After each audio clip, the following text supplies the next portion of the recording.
৭৫তম সংবিধান দিবস উপলক্ষে প্রদেশ কংগ্রেসের পক্ষ থেকে এক আলোচনা সভার আয়োজন করা হয়েছে।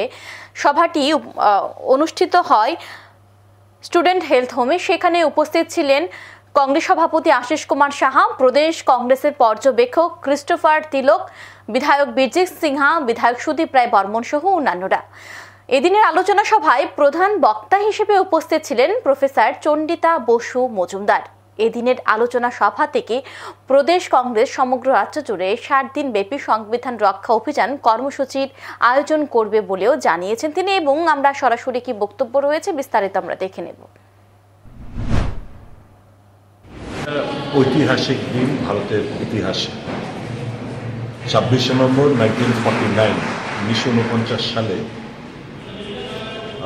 সংবিধান দীর্ঘ 11টি সেশন, লোকসভার 11টি সেশন চর্চার পর সেটা গৃহীত হয়, অ্যাডপশন হয়, এবং ঠিক এক বছর বাদে 26শে জানুয়ারি 1950 সালে সেটা কার্যকরী হয়। এটা ভারতবর্ষের কাছে, মানুষের কাছে এটা আমাদের একটা গর্বের একটা ব্যাপার।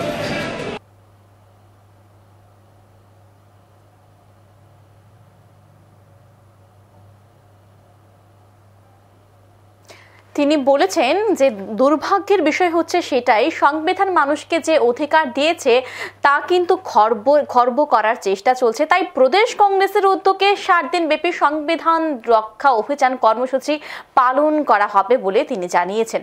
এখন সময় বিরতির সঙ্গে থাকুন।